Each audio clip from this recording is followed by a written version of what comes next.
कहने का मतलब। अरे बाजा कब अच्छा लगता है? जब हमारा मन बढ़िया हो, है?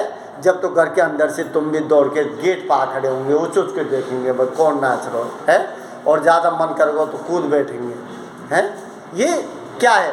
अरे ये मन की जब स्थिति अच्छी होती है जब, और जिसका मन बुरा है तो वो तो बाहर गेट और लगा के बोला आग लगा चल निकल, है? होता है ना? क्यों? क्योंकि उसको तो उसका विरह वियोग सता रहा है, उसको गाजे बाजे साज ये सब अच्छे नहीं लगते हैं। तो यहाँ नागमती की भी स्थिति वही है। तो क्या दिया है कि चढ़ा आषाढ़ गगन घन साजा, कि जो आषाढ़ का महीना है उसमें आसमान में काले बादल छाने लग गए हैं। साजा ब्रह धुंधल, अब वो जो बादल हैं उसने क्या कर लिया? अपने बाजी को सजाकर गर्जना करने लग गए। क्या दिया है? धूमधाम धौरे धन दहाए, धूमधाम। और जैसे बादल होते हैं धूमधाम, तगड़े छोटे मोटे बड़े, क्या दिए हैं? धोरे धन धाए। धौरे, धौरे का मतलब सफ़ेद। अरे कुछ काले काले बादल दिखाई देते हैं आसमान में, कुछ सफ़ेद बादल दिखाई देते हैं आसमान में, और कैसे लगते हैं? धन धाए, और इधर उधर जाते हुए दिखाई देते हैं। लगता है ना, अपन भी देखते हैं बादल। तो क्या दिया है? श्वेत छज्जा बग पात दिखाए, श्वेत छज्जा, श्वेत माने सफ़ेद। कैसे दिखते हैं वो बादल? कि श्वेत छज्जा बग पात दिखाए। बग, बग माने है बगुला की पंक्ति के समान सफ़ेद छटे हुए बादल दिखाई देते हैं। लेकिन अच्छी बात है कि वो आते हैं बरसात करते हैं, लेकिन वो बरसात करते हैं ना, उससे पहले जो गाजा बाजा बजाते हैं तो वो मेरे विरह वियोग में बड़े दुख देते हैं। क्या कहता है कि खड़ग बीज चमके चौओरा। अब उन बादलों के बीच से बाजे बाजा नहीं बजते, बिजली भी चमकती है। क्या दिया है? खड़ग, खड़ग माने खड़ग, बीजू तलवार नहीं है यहाँ, तलवार का मतलब है बिजली से है, समझ लो। तो खड़ग बीच चमके चौओरा, कि बादलों के बीच बीच से क्या चमक रही है? चौओरा का मतलब है चारों ओर बिजली चमक रही है। क्या दिया है? बूंद बान बरसई घनघोरा। और बूंद जो है जो आसमान से गिरती हैं तो वो किसके समान लग रही हैं? क्या दिया है? बूंद बान बरसई घनघोरा, अर्थात घनघोर बूंद है वो बाणों के रूप में पृथ्वी पर पड़ रही हैं, जो मुझे कैसी लगती हैं? असहनीय लगती हैं। बूंद भी अच्छी लगती हैं। अपन भी बरसात होती है तो कभी कभी छोटे बच्चे जैसे होते हैं कपड़े खोल के चलो नहा लेते हैं, तो बाण ही होते तो वो तो पार निकल जाते, बाण तो नहीं है। लेकिन अच्छी चीज़ भी बुरी लगती है कब? विरह वियोग में। इसीलिए इसमें क्या दिया है? बूंद बाण बरसई घनघोरा, कि जो बूंद है ना वो भी बाण के समान लगती हैं नागमती को विरह वियोग में। क्या कहती है?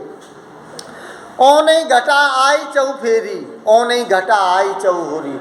इसका मतलब चारों ओर से आसमान में घनघोर घटा छा जाती हैं।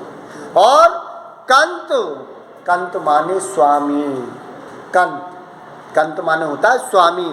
ओबारू मदन हो घेरी। अरे कोई मेरे स्वामी से जाके कह दे कि मुझे किसने घेर लिया है? ओबारू मदन हो घेरी। मदन, मदन मीन्स मदन कोई व्यक्ति को नाम ना जिन घेर ली हो, समझ रहे हो आप? यहाँ मदन का मतलब है कामदेव से। कामदेव जो काम वासना की अग्नि होती है ना शरीर में, उसकी ओर इशारा किया है। तो यहाँ क्या दिया है कि उबार मदन हो घेरी, कि मुझे कामदेव ने क्या कर लिया है? घेर लिया है। इसलिए कोई मेरे पति से जाके कह दो तो कम से कम आ जाएगा, तो मुझे इसके प्रभाव से बचा तो लेगा। क्या कहती है कि दादुर मोर कोकिला पीऊँ। अब इधर तो बिजली चमकती है, इधर बादल चमकता है, तो कामदेव परेशान करता है। और दूसरी बात, मोर, कोयल, पपैया, पीऊँ, कहों कहों, तो फिर उनका भी दुख होता है उसको कि ये दुश्मन लगते हैं। मत बोलो, मीठी बात जब बोलते हैं तो उनको दुश्मन लगते हैं। क्या कहते हैं? दादुर। दादुर, दादुर माने? दादुर नहीं जानते हैं?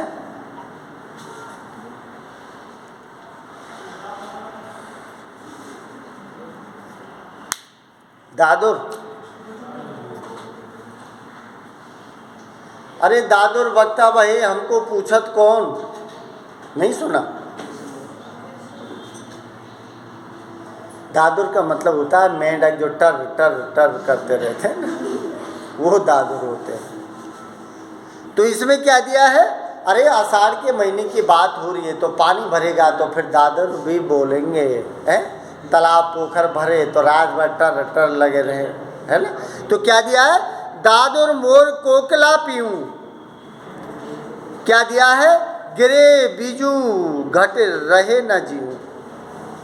क्या दिया है? दादुर मोर कोकिला पीऊँ। इसका मतलब आषाढ़ का महीना जब बरसात होती है तो उसमें मेंढक भी बोलते हैं, मोर भी बोलते हैं, कोकिला कोयल भी बोलती है, और पीऊँ पीऊँ पपैया भी प्रियतम प्रियतम बोलता है। तो क्या दिया है? गिरे बिजू घटे रहे न जीव। अब तुम बताओ कि मेरे इस घट के अंदर ये जीव कैसे रुके? क्यों कि अरे कोयल मोर पपैया जब बोलते हैं अपने प्रियतम के लिए तो फिर मुझे भी तो मेरी प्रियतम की याद आती है। तो क्या दिया है? घटे रहने जीव, कि ये जीव कैसे रुके बिना प्रियतम के, क्योंकि विरह वियोग की स्थिति में जीव का रुकना बहुत मुश्किल हो जाता है। क्या दिया है? पुण्य नखत सिर ऊपर आवा, हो बिन नहा मंदिर को छावा। पुण्य नखत सिर, अब ये पुण्य है, ये पुण्य जो है ना, ये पुण्य का मतलब है पुष्य नक्षत्र से दिया है। पुण्य नखत, नखत का मतलब होता है नक्षत्र। इसका मतलब कि पुष्य जो नक्षत्र है ना, सिर ऊपर आवा, कि जो पुष्प नक्षत्र है वो ऊपर आ गया है, इसका मतलब समीप। और हो सकता है कि पुष्प नक्षत्र में बरसात ज़्यादा हो तो परेशानी भी ज़्यादा होगी। उसका कहने का संकेत कि ऊपर आवा हो बिन नहा। अरे ऊपर से तो पुष्प नक्षत्र आ चुका है जो घनघोर बरसात करने वाला है, लेकिन हो बिन नहा। लेकिन हो माने मैं, और बिन माने नहीं। नहा, नहा मीन्स होता है पति, कि मेरा पति मेरे पास नहीं है। क्या दिया है? कि मेरा पति मेरे पास नहीं है। मंदिर को छावा, अर्थात इस प्रेम रूपी जो मंदिर है ना, इस प्रेम रूपी मंदिर को संभालने वाला जो पति है ना, वो मेरा यहाँ नहीं है। अब मैं कैसे करूँ? अपनी विरह वियोग की तड़फन स्थिति को नागमती ने दिखाया है, और दूसरी ओर वो दादुर मोर पपैया कोयल की पीऊँ पीऊँ वाणी से वो परेशान है। क्या कहती है? आद्रा लाग लाग भूल ले ही। आद्रा लाग, आद्रा, आद्रा मीन्स आद्रा नहीं जानते? अरे कहानी भी आई थी क्या आद्रा आपके? आद्रा, आद्रा मीन्स क्या है? आद्रा मीन्स होती है जिस अपन कहते हैं कि एक माँ की कहानी बताई थी मैंने आपको। आद्रा दोनों बेटों की बातों को लेकर माँ रहती है उनके पास, क्योंकि माँ का हृदय है ना, उसको आद्रा से लिया था। तो यहाँ आद्रा क्या है? यहाँ नक्षत्र है, और आद्रा जब नक्षत्र होता है ना, आद्रा नक्षत्र में बरसात जो है ना वो बहुत अच्छी होती है। आद्रा नक्षत्र में क्या होती है? बरसात अच्छी होती है। इसीलिए साढ़ का महीना चल रहा है और अभी पुष्य नक्षत्र का नाम आया है, फिर आ गया आद्रा। अब यहाँ क्या दिया है? आद्रा लाग लाग भूई ले ही।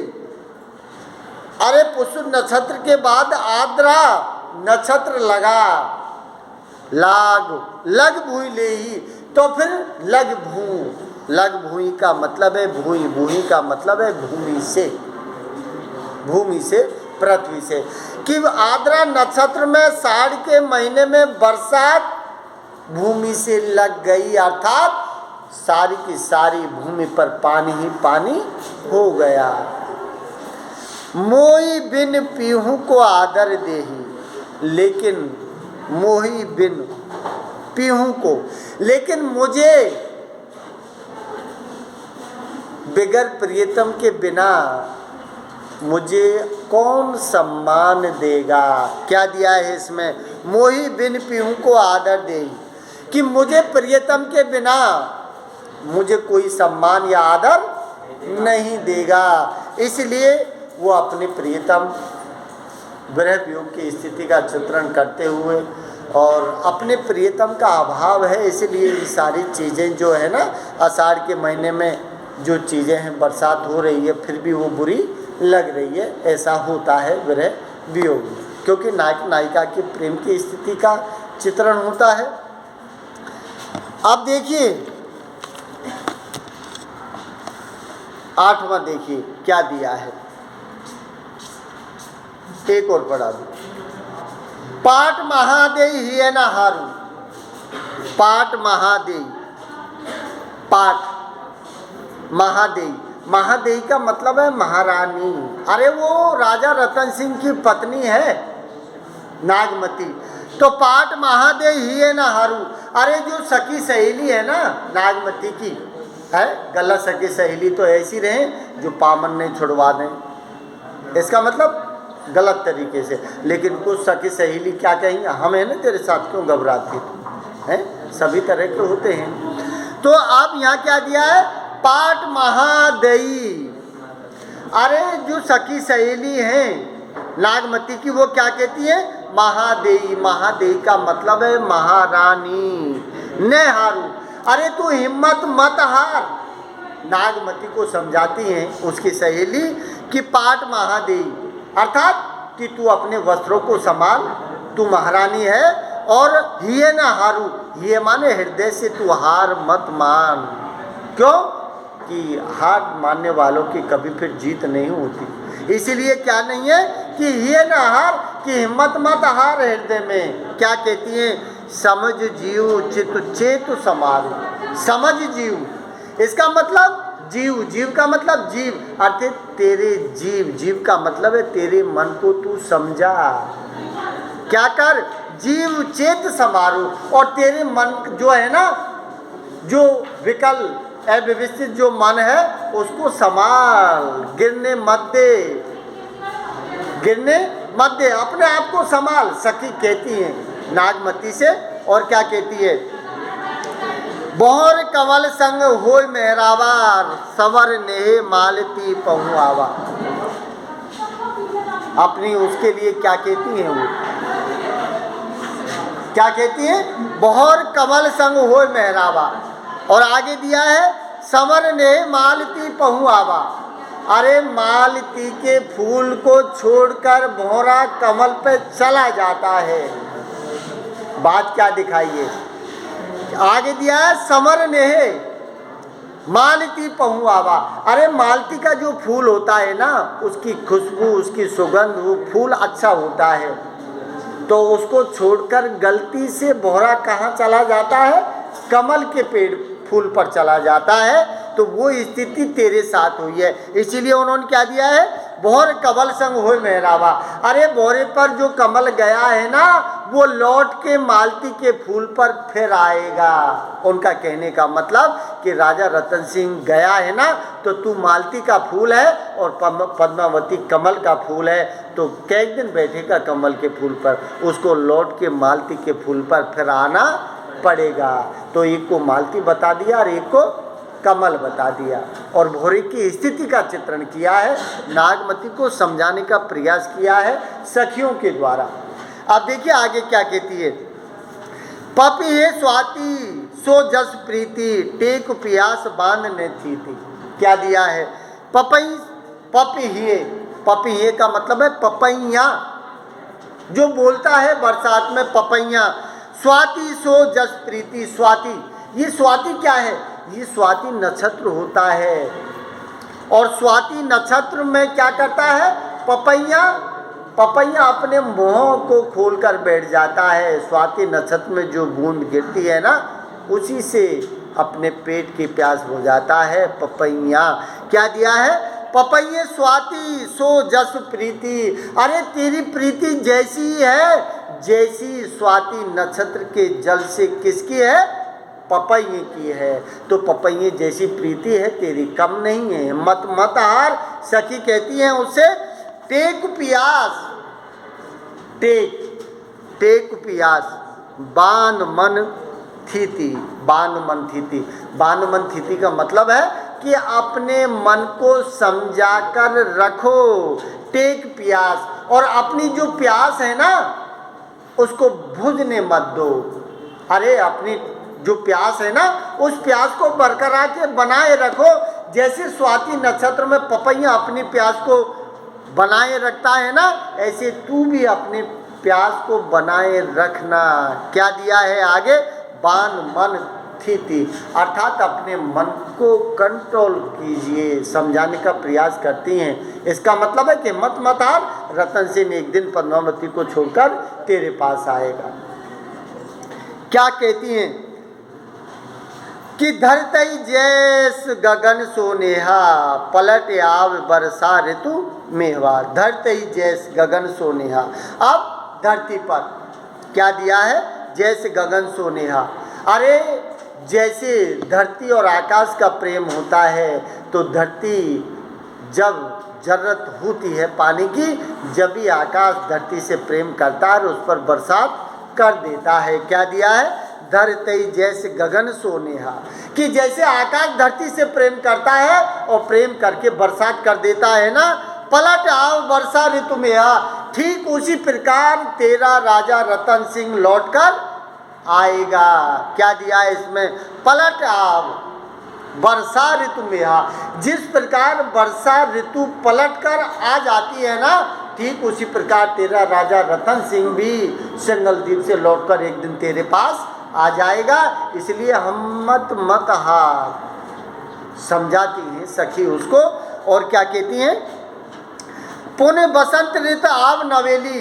अरे पागल है तू कि बरसात आएगी, बरसात के बाद फिर बसंत आएगा और फिर पेड़ पौधे हरे हो जाएंगे, तो इतना कलेश क्यों कर रही है तू? आज दुख है, लेकिन हो सकता है कि तुझे आने वाले टाइम में सुख मिले। क्या दिया है इसमें? पुण्य बसंत ऋतु आव नवेली। अरे पुनः बसंत ऋतु आएगी, वर्षा ऋतु आएगी तो बसंत ऋतु भी आएगी। पुनी मानी दोबारा।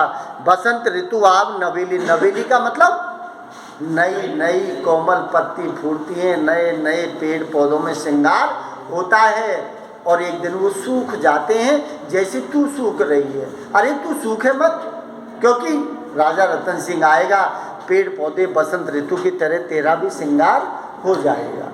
क्या दिया है कि पुण्य बसंत ऋतु आव नवेली, सो रस सो मद कर सो बेली। अरे जैसे बसंत ऋतु में क्या दिया है? नवेली, कली फूल फल खिलते हैं ना, सो रस, जो उनमें रस होता है।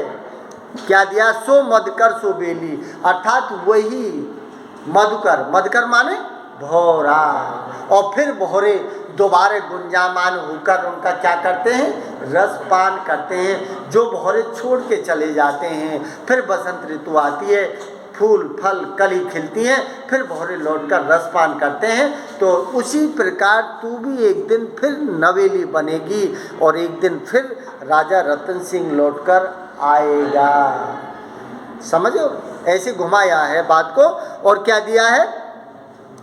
जिन अस जीव करस तू बारी, जिनी अस जीव करसी तू बारी, यह तर वर पुन उठई सवारी। जिस जिनी अस, जिनी माने है नहीं, मत के लिए प्रयोग किया गया है। जीव करस तू बारी, अरे तू अपने जीव को इतना निराश मत कर। क्या कहती है सखी उसकी कि तू अपने जीव को इतना निराश मत कर। करस तू बारी, वैसे बारी का मतलब होता है बगीचा, लेकिन यहाँ बगीचे का मतलब है कि जो नागमती का शरीर है ना, उसके बगीचे से, क्योंकि हर चीज़ को उन्होंने एक अलग तरीके से समझाया है। तो क्या दिया है? अस जीव करस तू बारी, ये तरवर पुन उठई सवारी। अरे बारी दिया है आगे और पीछे दिया है तरीवर। तरीवर का मतलब है पेड़ पौधे। बाग बगीचे में क्या होते हैं? पेड़ पौधे तो होते हैं। तो इसीलिए उन्होंने क्या दिया है? यह तरवर पुन उठई सवारी, कि तेरा जो बगीचे रूपी जो शरीर है ना, ये पेड़, ये पुनः क्या हो जाएगा? तरी बरी पुन उठई सवारी। सवारी का मतलब है संवर जाना। अरे नए जैसे सूखे पेड़ खड़े हो जाते हैं, बरसात होती है, बसंत ऋतु आती है, तो उन्हीं सूखे पेड़ों में नए कोमल पत्ते, श्रृंगार, फूल फल नहीं खिल जाते? तो ठीक उसी प्रकार से क्या दिया है? तेरा जो सूखा शरीर है पेड़ की भांति, ये नए नए कोमल पत्तों से अर्थात श्रृंगार से दोबारा लद जाएगा, ये संकेत किया है। और क्या दिया है कि देखिए, दिन 10 बिन जल सूख विधंसा, पुन सोई सरोवर सोई हंसा। क्या दिया है? दिन 10 बिन। अरे जो ताल तलैया होते हैं बिना बरसात के वो सूख जाते हैं, लेकिन उम्मीद थोड़ी छोड़ दी जाए। अरे ताल तलैया होते हैं, बंद हो जाते हैं, सूख जाते हैं, लेकिन उनसे उम्मीद थोड़ी छोड़ दी जाती है कि भाई बरसात नहीं होगी, ये फिर नहीं भरेंगे। अरे बरसात होगी और ये फिर भरेंगे। तो क्या दिया है? दिन 10 बिन जल सूख विधंसा। इसका मतलब कि जो तालाब होते हैं जो 10 दिन पहले सूख गए हैं, तो क्या दिया है? दिन 10 बिन जल। अरे क्या हुआ? 10 दिन ही तो हुए सूखे बिना। इसका मतलब पानी बीते 10 दिन ही तो हुए तालाब को। अरे फिर बरसात होगी, फिर तालाब भरेगा। तो क्या दिया है? पुन सोई सरोवर सोई हंसा। अरे वही तालाब होगा, वही पानी होगा, वही बरसात होगी और उसी तालाब पर वही हंस होगा। अब हंस का संकेत किससे है? राजा रतन सिंह से। और तालाब का संकेत किससे है? नागमती से। समझ रहे हो आप? तो उसी तरह से वो समझाया है उसको पूरा कि पुन सोई सरोवर सोई हंसा, कि वही तालाब होगा और वही हंस होगा। इसका मतलब है कि रानी पद्मावती को छोड़कर वो एक दिन तेरे पास आ जाएगा, घबराए मत। सखी सहेली सांत्वना देती हैं उसको और क्या कहती हैं कि मिले जो बिछड़े साजन। क्या दिया है? मिले जो बिछड़े साजन अंकम भेंट गहन। कि मिले जो बिछड़े। अरे बिना बिछड़ा हुआ साजन अगर मिल जाए हैं तो सारी दुनिया एक तरफ और अपना साजन एक तरफ, यही होता है क्योंकि वो उसकी दुनिया है। तो फिर क्या दिया है कि मिले जो बिछड़े साजन। अरे अपना जब साजन बिछड़ा हुआ मिलेगा ना, तो क्या दिया है? अंकम भेंट गहन। अंकम का मतलब होता है आलिंगन। आलिंगन का मतलब है जो अपने हाथों की स्थिति होती है। तो इसमें क्या दिया? अंकम भेंट। भेंट का मतलब है मिलन। अरे अपन कहते हैं ना अपनी भाषा में, अरे भाई तसल्ली लाज भर भर बात मिल लीजिए, है वो चीज़ है ये। क्या दिया है? अंकम भेंट गहन। अरे कोई बात नहीं कि मिले जो बिछड़े साजन, बहुत दिन के बाद तेरा साजन तुझे मिलेगा। किससे कहती है? नागमती से। और नागमती से कहती हैं कि अंकम भेंट गहन, जब तेरा साजन तुझे मिले ना तो तू भर भर बात उससे मिल लेना। क्या दिया है? तपन मृगसरा जे सहे ते अद्रा फलवन। कि तपन मृगसरा जे सहे। अरे जो मृगसरा का मतलब होता है कि जो तेज धूप, तपन ज़्यादा सहन करता है, अर्थात विरह वियोग की तपन जो ज़्यादा सहन करता है और जो धरती ज़्यादा ताप सहन करती है ना, उतनी ही ज़्यादा बरसात होती है। उनका कहने का मतलब है ये। अब इसमें क्या दिया? तपन मृगसरा जे सहे, कि जो मृगसरा नक्षत्र होता है ना, उसमें जितनी अधिक तपन होगी उतना ही जल की बरसात होगी। और आगे क्या दिया है? ते आद्रा फल हंत। और वही ऋतु आद्रा, आद्रा मीन्स जो आद्रा नक्षत्र में जो बरसात होगी ना, उस धरती पर उतने ही फल फूल खिलेंगे, अर्थात सब कुछ हरा भरा हो जाएगा। ये दिया है। तो थोड़ा सा क्या है कि हर चीज़ विरह वियोग को समझाई है, लेकिन पूरी की पूरी नागमती अपने शरीर से संबंधित बातें विरह वियोग की स्थिति का चित्रण किया है। ठीक है, बाकी 2 रहे जिनको कल देखें।